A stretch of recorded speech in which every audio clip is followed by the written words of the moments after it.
Hey everybody, Josh from Populi here, going over one of the most important steps for automatic billing. In order to trigger tuition charges on a student's profile, that student must have a tuition schedule. And in order for that to happen as automatically as possible, that student needs to have a default tuition schedule. We'll have a look at where that gets set up on a student's profile, but before we do that, real quick, click subscribe down below and click the little notifications bell that comes up, ding, ding, ding. So in Populi, on a student's profile, you'll find that default tuition schedule right here. That's where you'll set it. Then when they go and enroll in courses, they're going to trigger that default tuition schedule to produce pending charges on their term. How do students get default tuition schedules? Well, you can add it directly on their profile like we saw, or from the data slicer. We have a video down in the description that you can look at if you want to do things that way. But you can also set things up so that they get that default tuition schedule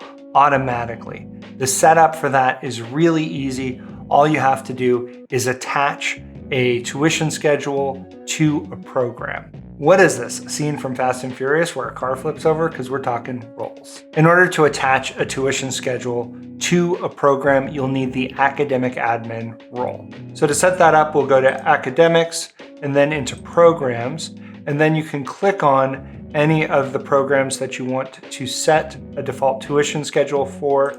And then over here on the right, you'll see where we have default tuition schedules listed. You can click edit, and then you can choose to add one or more default tuition schedules to that program. You are able to attach multiple tuition schedules to a program. If possible though, we recommend using a single tuition schedule per program. Once you've made your selection there, you can save, and then with that in place, we'll go to a student's profile and then over here and add a program. I'm gonna add the undergraduate program. That's the one that we attach the tuition schedule to, and then save. And then if we hop over to financial, dashboard, and then look down here, we'll see that that added the correct default tuition schedule right there.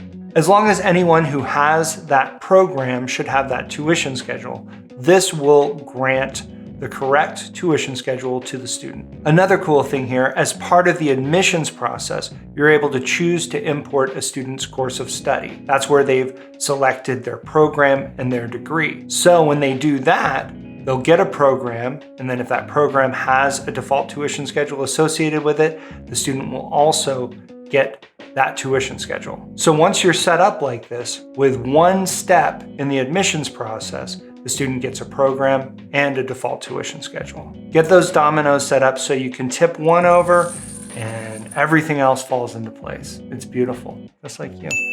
Hopefully this video was helpful. Even if it wasn't, you should still click like. Check us out on social media in the description below. I'm Josh for Populi. Have a great day.